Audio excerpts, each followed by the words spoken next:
welcome to Unleash Monday, where we talk about the brain, especially the gifted brain, and how does it affect our thinking and experience of the world differently. There are a lot of stereotypes and stigma around giftedness, and I'm here to challenge those. I'm here to raise awareness and to have a conversation around this topic of what does it mean to be a gifted adult. Common experience among gifted folks is that they feel out of place. They don't quite fit in. They are too sensitive, too intense, too emotional, too overexcitable, and too deep thinkers about the world and about themselves. If you have been called too much of about anything, then this show is for you. My name is Nadia. I'm too loud, too colorful, too bubbly, too bossy, and love to talk too much. So welcome to my world, and I'm so happy you're here. Hello and happy Monday. I'm so excited you're here again listening, and I hope I can inspire you and give you a little bit of information and resources to embrace your own giftedness and help you on your gifted journey. I am still astounded by how many incredible, amazing people I meet along the way and along my own journey. So I recently enrolled in a course from Jen from Intergifted, and I was in a Zoom call, and then one person told me, "Oh, I recognize your voice. You're having this amazing podcast." And it was Lucinda who recognized my voice, and it was so refreshing and such a beautiful experience for me to, be recognized and people sharing that my podcast gives them something. And this is really why I do this podcast. Really, this is for you, for resources. But also, if you're working in the gifted sphere and you would like to come onto my podcast and share what you're offering to the gifted community, please reach out. You can send me an email at hello@unleashmonday.com.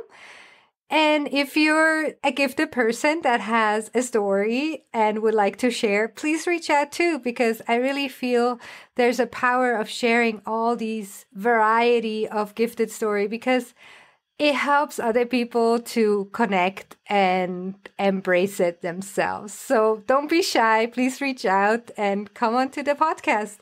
So with all this said, when Lucinda said she recognized my voice and knows my podcast, obviously I offered her to come onto the show, and she willingly accepted. So today, Lucinda Leo is here to share all about her story and what she offers to the gifted community. So without further ado, let's hear it from Lucinda. Welcome, Lucinda. I'm so happy to have you. Thank you so much. I'm so happy to be here. So obviously people that come on this podcast, and especially working in the gifted field, they usually have a personal gifted story. Otherwise, it's very unlikely people get interested in this topic.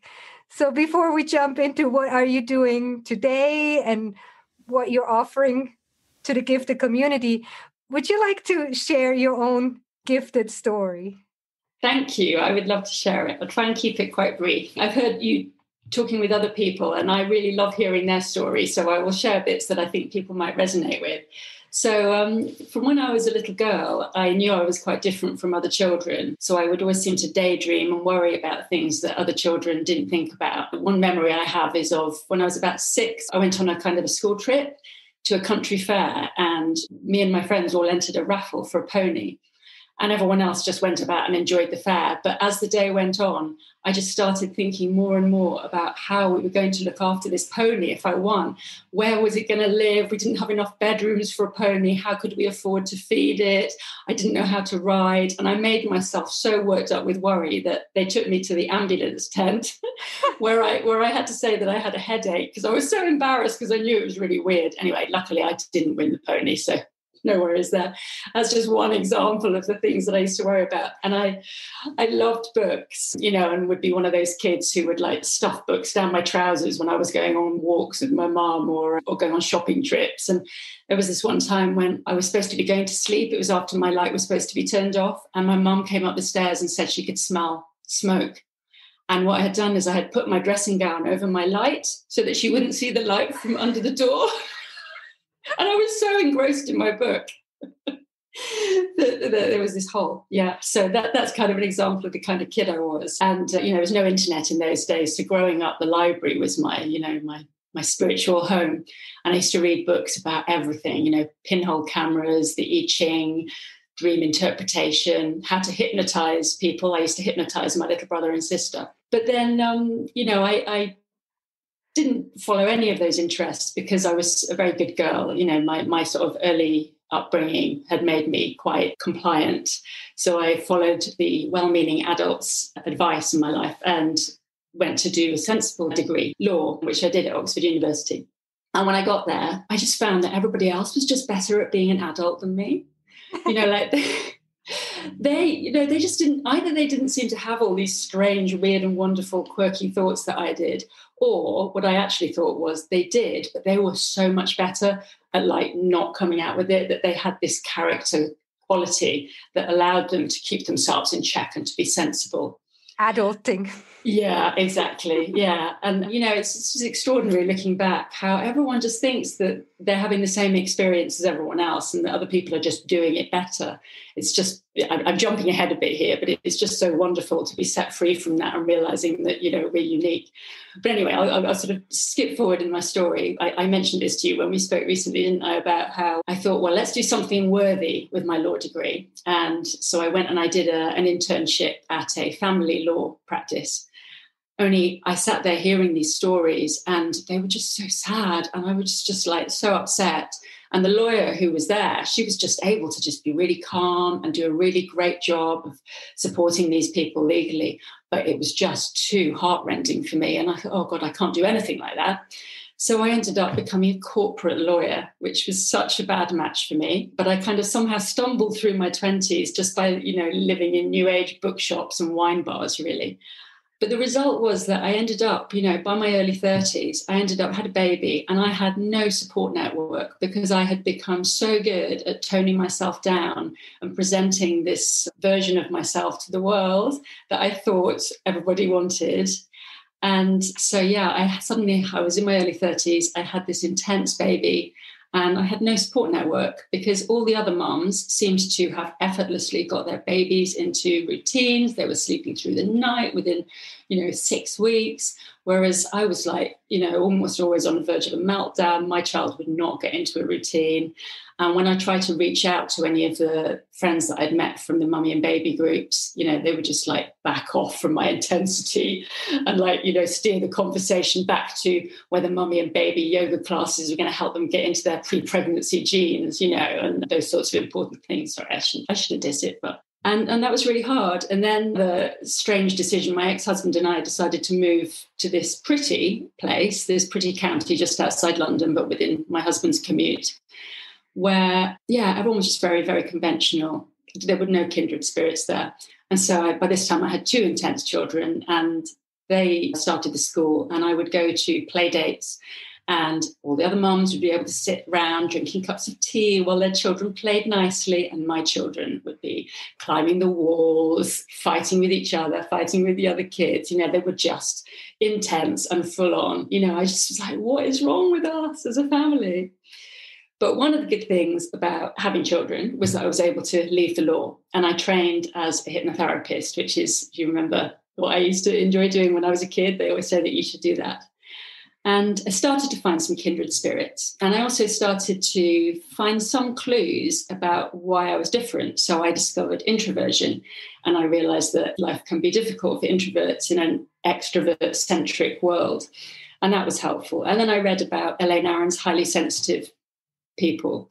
And I identified as one of those. And I could see my children too. But it didn't answer all of the questions that I had because these highly sensitive people seemed to be kind of quite quiet, whereas we were certainly not like that. There was just this rambunctiousness that just Elaine Aron just did not talk about. And so around then I ended up taking my children out of school because I just was not a good match for them for different reasons. My children were intense, and my youngest in particular had real difficulties with emotional regulation. And so I went looking for answers like any parent would about how to support him. And by the time he was 8, I think we'd been to about 6 different professionals trying to find out what was going on with him. And he had one diagnosis of sensory processing disorder. But again, looked at the other kids, looked at my son, and it just, not everything was answered. And then when he was about 9, I saw a flyer for a workshop, and on the front it said, intense, sensitive, easily overwhelmed. And I said, reacts out of proportion. And I said, oh my goodness, that is our son. So I went to the workshop, and that was just one of those moments in my life where everything changed, because the workshop was about overexcitabilities. And in hearing the model described, the overexcitabilities described, I recognized not just the son that I'd been concerned about, but my other son and myself and lots of other family members. And it was just extraordinary. I sat there just with tears rolling down my face, because I felt validated and understood for the first time in my life. It was just extraordinary. And so, being me, I decided I had to go and share this, because I thought, why do people not know about this? There's so many people that this could make such a difference to. Exactly. Yeah. So I started this blog, Laugh, Love, Learn, where I shared about our experiences and what overexcitability looked like in our family. And then sort of the last piece of the story was that I ended up getting divorced around that time. So everything sort of changed in my life. But then I, as part of the divorce, was able to move outside my ex-husband's commuter belt and moved down to this lovely city, Brighton, on the south coast of England, which is full of weird and quirky, fabulous people. And my children and I have been here now for 2.5 years. And as part of coming here, I took the opportunity to kind of rebrand my hypnotherapy practice as working with intense people. And then recently, I have sort of been really embracing my giftedness more. So I'm rambling now, so I'm going to stop and just switch to the conversation style part of it. That's okay. I love this, but the whole time you didn't mention giftedness until the very. I know. So that's why. I'm wondering also on your website, obviously, to clarify, as you say, highly sensitive people doesn't need to be intense, and then the overexcitability. So they can overlap. Yeah. But it doesn't. It can be a sign of giftedness. It can overlap, but it's not necessary, right? You can be overexcitable without being gifted, or highly sensitive and not being gifted. So there's a lot of overlap, but it's still separate and different things. But you do also target the gifted people, obviously, that are sensitive and that have these overexcitabilities. So I was just wondering, the word gifted, hearing it from you a little bit delayed or just at the end, is there still a little bit also, do you on purpose not say it so your clients also don't get scared away? Or well, actually, so my relationship with the gifted word and giftedness has developed a lot in the last few years. So when I had my blog about overexcitability, I wanted to share it with people, and that took me to being a blogger for the Gifted Homeschoolers Forum. And so I had to write on giftedness for the blog hops. And I began to recognize it in myself very much and my children. But I still felt a bit cringy about it. And so I just decided that because I hadn't really resolved that conflict in myself, I just thought I would stick to talking about intensity. And absolutely, I know that intensity and giftedness can exist separately, although they all exist in my family together very much. So it's not until really sort of the last year that I've really started embracing my giftedness. And I'm 50, and that is far too long. But just discovering your work, and I joined into Gifted several years ago, but I've really started making the most of that wonderful resource recently. And I work with gifted clients, but I have always done it through the intensity kind of lens. Whereas now I'm starting to work with more gifted clients on sort of gifted specific related issues. And I am just loving that. I'm finding it so rewarding. Yeah, I'm asking these questions not to put you on the spot, obviously, but it's more to show these typical gifted stories, right? That we're all in the same field, but then when it comes about your own giftedness, we're all like, yeah, but I still feel uncomfortable because in other people it's okay and we accept it. It's just this word, but to take it for ourselves, it takes so much, I don't know, guts. Yeah. And owning it and really, or saying it and then really believing it, it's so difficult. And I had this conversation over and over and still having it, off the podcast as well with people. And I just want to say that when you're doubting it, that's also a good sign for you to be one of them, right? I think that the more you learn about giftedness and the complexity and all that kind of stuff, the more I can kind of relate myself, but the more I can see it in other people. And when you can see it really in other people, and you can see that they probably are sort of further along the giftedness sort of spectrum than you, and then you think, well, they're really gifted, I'm just a bit gifted. So you can kind of go, well, that doesn't count, but no, it does. Yeah, and when I talked to Paula Prober, she said, "Oh, I'm barely gifted." Yeah, I love that. So I think, most of us can also relate and say like barely, and then that's okay. So we can still embrace it. So Paula's kind of a role model to me in terms of how to express that. She's just so authentic and congruent, isn't she? She is, yeah. So, but I have so many questions. I made a whole list. So you say you're a coach and a hypnotherapist. So now I have all these questions about hypnotherapy because I'm like, oh, wow, that's amazing. And I have a friend that just recently got into hypnotherapy, and she's doing it like herself with some sort of audio versions. And then we were in a group Zoom call, and we had all these questions like, oh, how does it work? And how does it differ from mindfulness? What's the difference?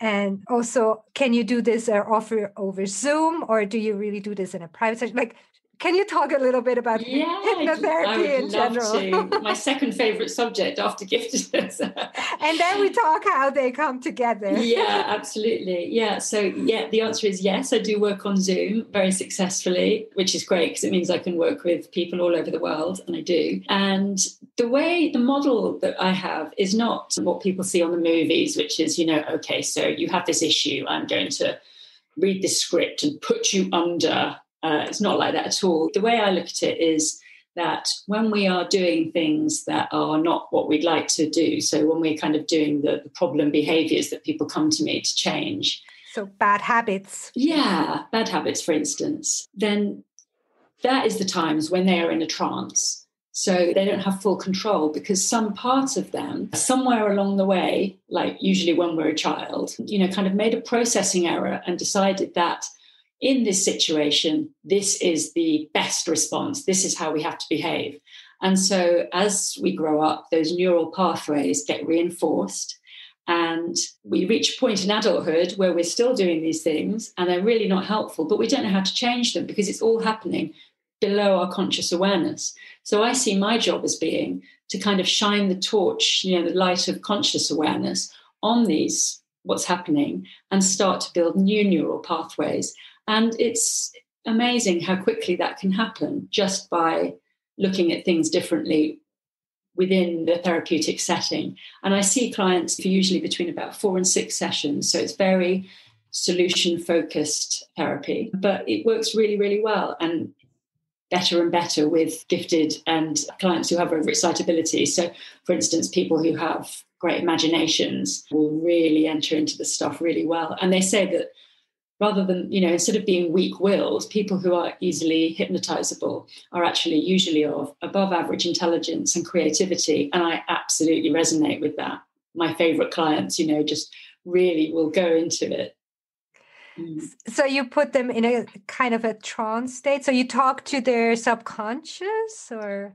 Yeah. So in my sessions, say, I will just ask what people are doing that they want to change, ask what they would like instead, and then use everything that I've got in my mental toolbox to help get them there. So just the coaching style questions will actually shine a lot of light on what's been going on.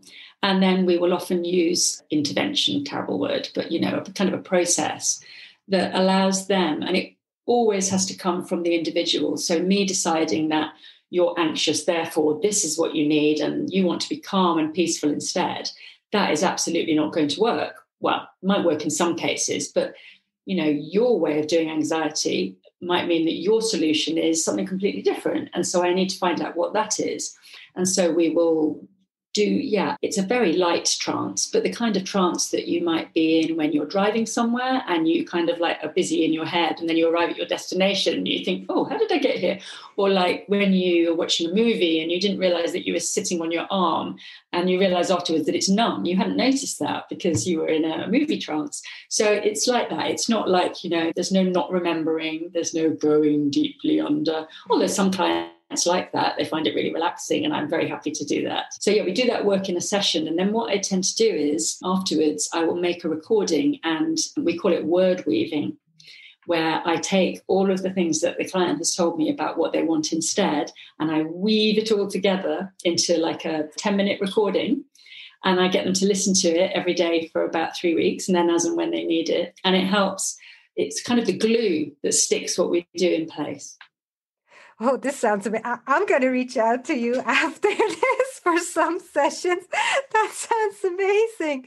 Because, yeah, when I heard, hypnotherapy from my friend 2 weeks ago, I thought, oh, you have these stereotypes again, people on a stage and then jumping around and doing like chicken sounds or something. Yeah, exactly. And then I haven't had anyone ask me for that yet.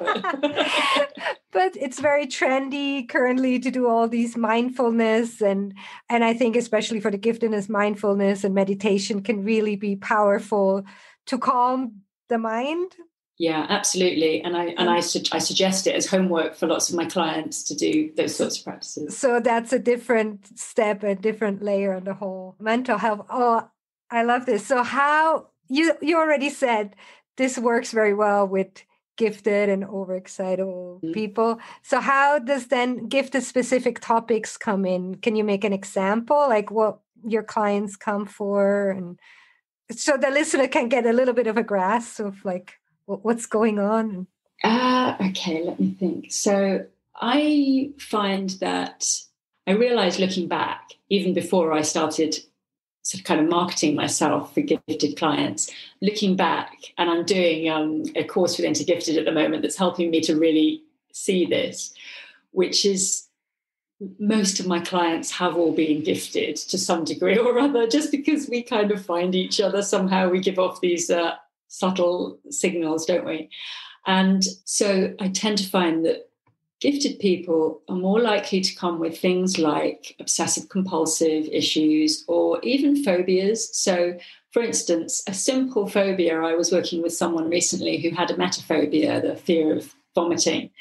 And when she told me the story of the few incidents in her childhood that had triggered this, I could really see, for everybody who has a phobia that they want to get rid of, it is, like the butterfly effect. Something happened, and then the butterfly effect meant that they developed these behaviors around it. But I find that the gifted mind, with its tendency to complex thought and great imagination, will kind of take that, a step further. And, that I don't know whether gifted people are more likely to have some of these issues. Probably not, perhaps just the ones I see. But then the great thing is that just by subtly, obviously I use all my normal tools, but also by educating these people a little bit about giftedness and overexcitabilities, I can show them that they have these traits like imagination or overexcitability bring positives as well as negatives. So people who just can't sleep because of anxiety, they just really want to be able to switch their imagination off.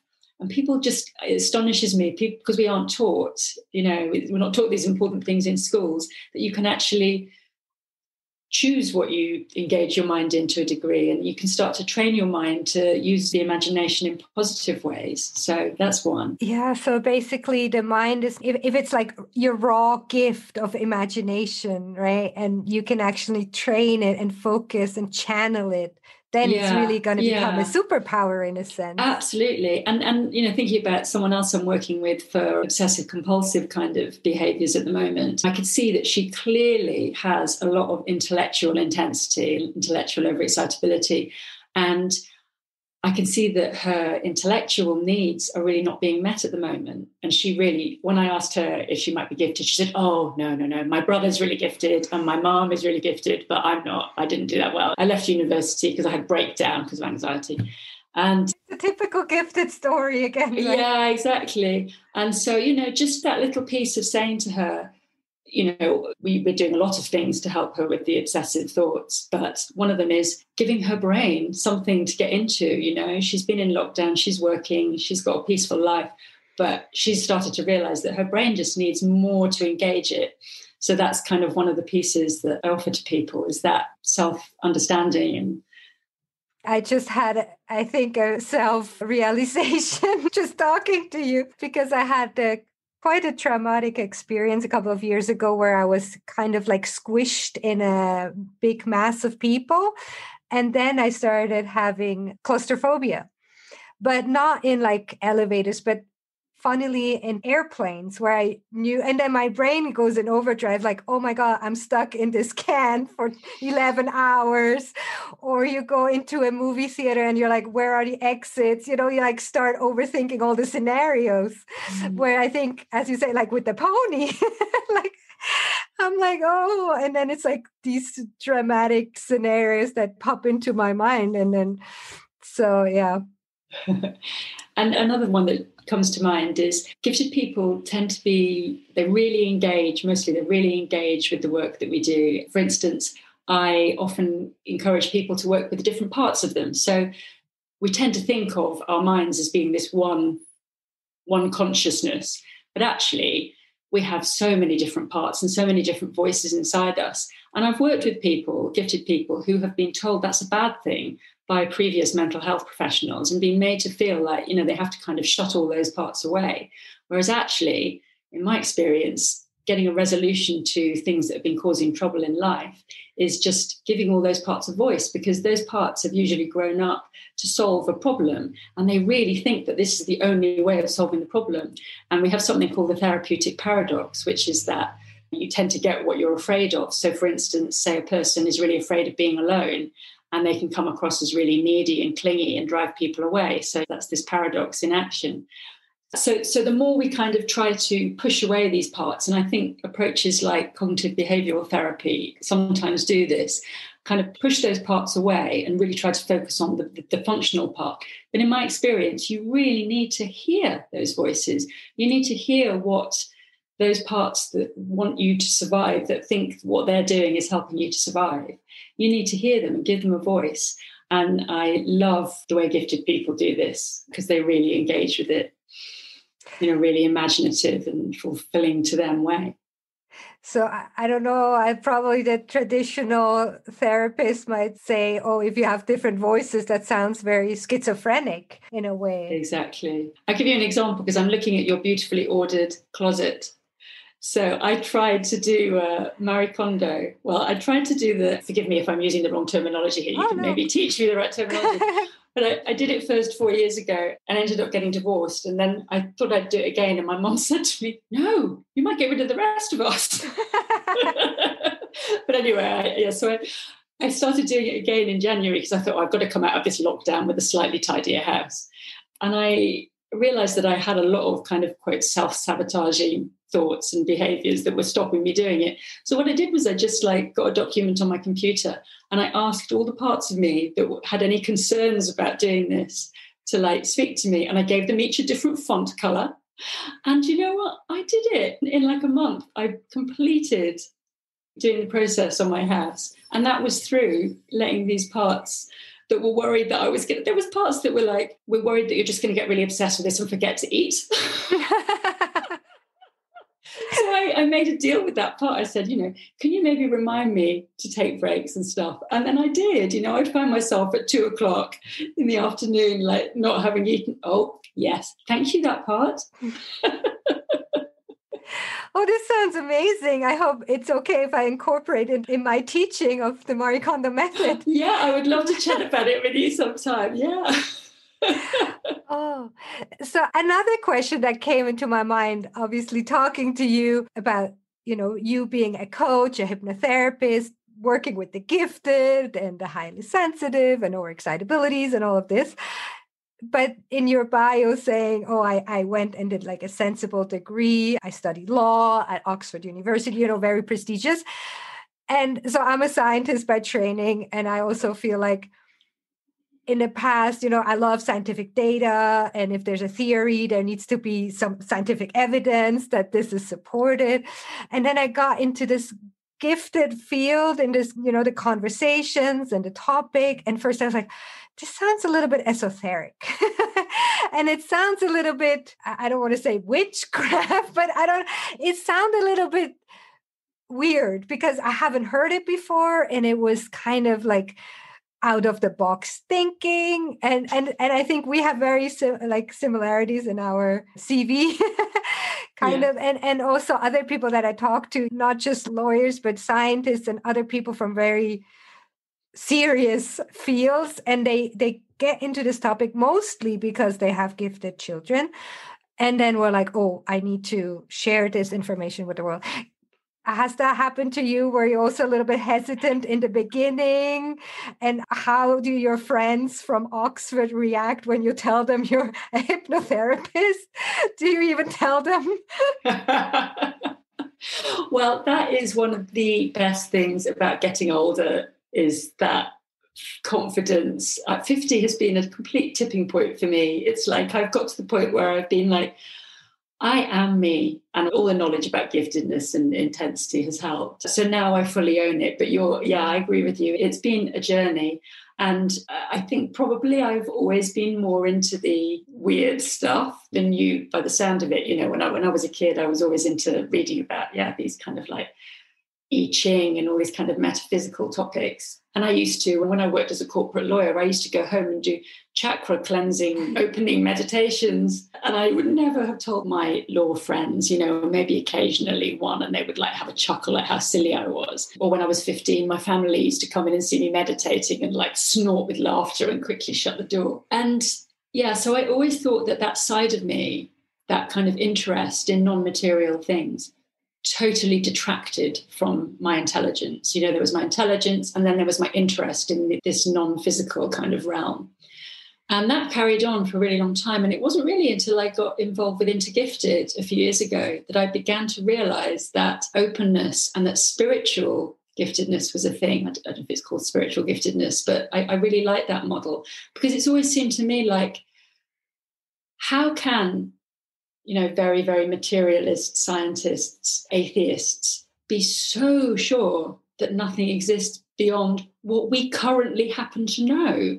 It's like we are at a point in history, and 100 years ago, 50 years ago, what seems like science now seemed like magic then. So how can anyone think that, what we currently know is it? I have a real love-hate relationship with the scientific method, I must admit. Some of my closest friends are scientists and I love them, but I'm glad that we have other ways of looking at the world. I don't know if that answers your question. It does.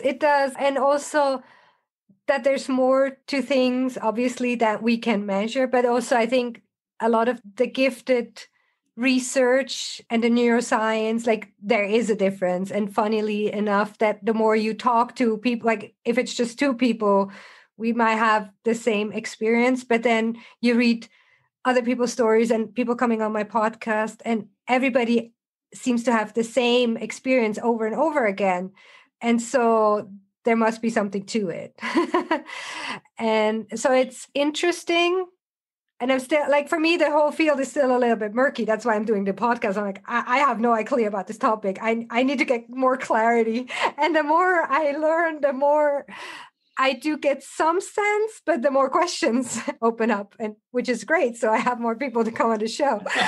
But so it's this kind of murky, like what is giftedness, what it's not, where are the intersections, and also And I think you're doing such a great job of clarifying that. I've listened to quite a lot of your podcast episodes, and I think your kind of flavor that you're bringing to it, of this kind of open-mindedness, clearly you have come a long way in understanding the topic and, teaching it to others. I just wanted to say how much I've learned, and I've been looking into this field for a number of years, but I've learned so much just from listening to you and your guests. So thank you.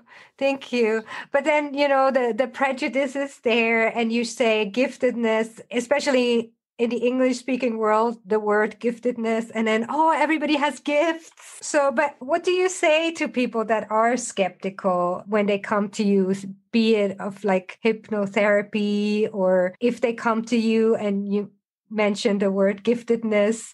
Do you address it? Or the people that come to you, they are more open-minded? Or do you have skeptical people? I tend to attract clients who are quite open-minded, probably because I've become more confident and so authentic in the way I kind of present myself on my website. So I tell a very frank story about myself on my YouTube channel. I talk about why I came up with Giraffe Life as the name of my website, and often clients have looked at those and it was the deciding thing that made them come to me, because there's a lot of hypnotherapists out there, and when you're choosing someone to work with, it's difficult to get a flavor of who they are. So that's why I have these videos. So usually people who arrive with me know what they're getting into. They're ready for some weirdness. Do you want to share about the giraffe? Yeah, so to one of your podcasts about zebras made me think, oh no, I've chosen the wrong animal. But I was, when I moved to Brighton, I thought I'd redo my website. It seemed like a good moment to do that.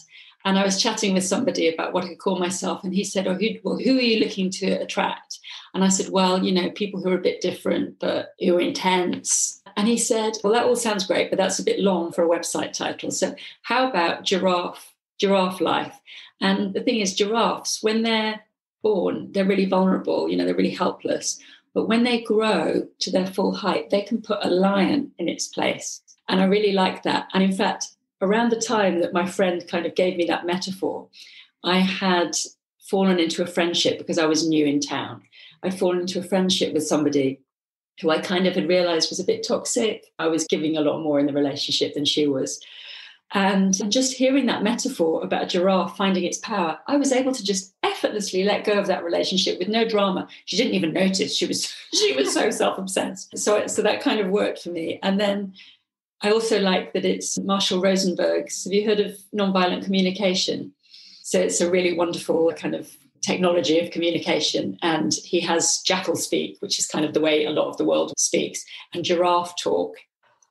And so that resonated. And then the final piece was that I heard that the collective noun for giraffes is a tower of giraffes. And I loved that, like tower of strength kind of metaphor. So yeah, Giraffe Life, that's my website. I love that. But zebras are welcome too. Zebras. Oh, I love this. We have been talking about intensities before, and also with some of my guests on the podcast, but I saw that you really listed the 5 different intensities.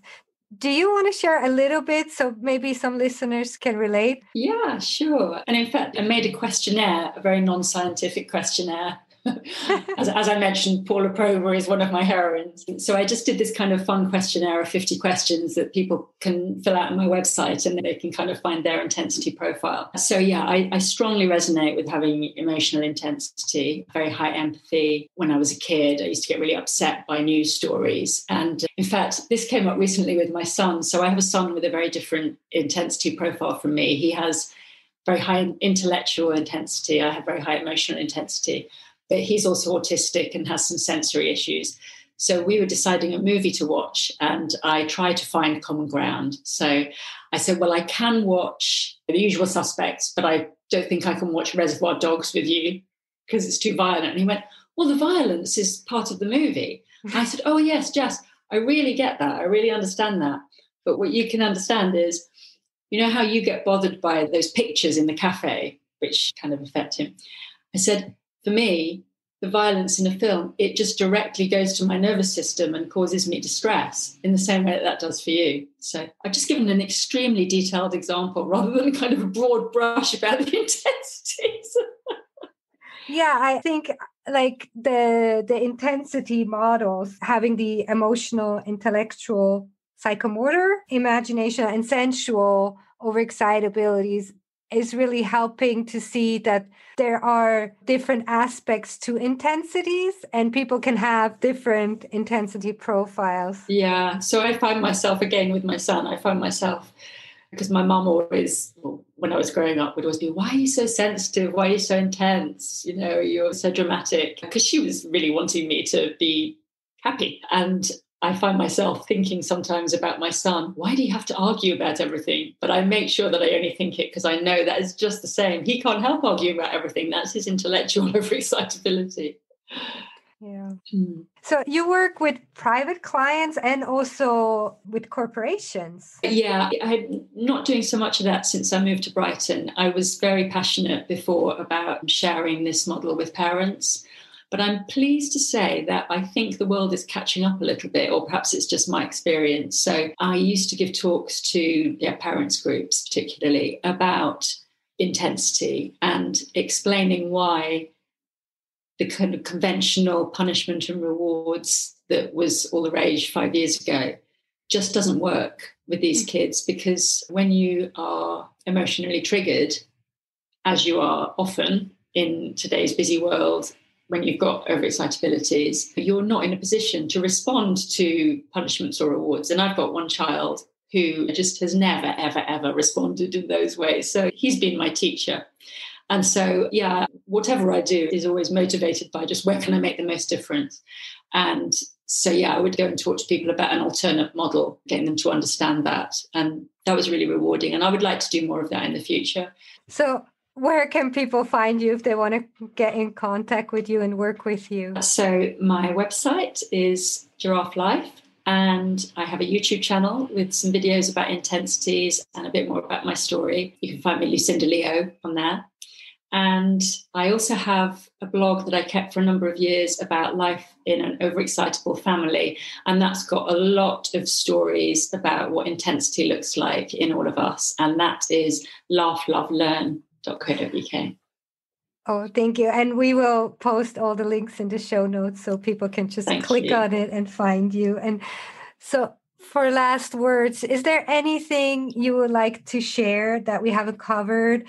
Anything you wish people knew about this topic, or something you wish you knew earlier? I think I want people not to be afraid of using the word. And I'm talking to myself here probably. It's so normal to think of giftedness to think of it as the people with higher levels of giftedness are superior. And it really helps me when I've been learning about giftedness to understand that it is not like that there is no superiority, that it is just a difference and a tendency to enjoy complex thinking, for instance, or to skip think or to do meta thinking. So it's just a difference in thinking style. And I think we need to think of it like that, because people who are gifted, one of the biggest problems that we suffer is loneliness, because we are in a minority. So I feel really passionate in everything I do about helping people to understand their giftedness, because that self-understanding is a really important piece. And then secondly, to help people with navigating life in that minority. I think back on conversations I used to have when I was in my old life, in that place where I didn't really have kindred spirits. And I would find myself in parties, there'd be a gap in the conversation, and I would find myself saying, so I've always wondered, what do normal people say when there's a gap in the conversation like this? Or I remember preparing to go on ski holiday with another family and talking about packing. And I was like, so I've got my Excel spreadsheet with, the ages of my children and the kind of holiday that we're going on. And then I can check back and I can see what's required. And these two mums just looking at me just completely blankly. And I was like, well, doesn't everyone do this? And of course, the irony was that I went on holiday and the other woman had remembered everything. She just got on with things and just put things in a case. And I'd forgotten, my ski gloves. But you had an Excel spreadsheet. Yeah, exactly. Oh, that sounds like me. enjoyed it. Oh, we moved and I made a whole Gantt chart for the whole project.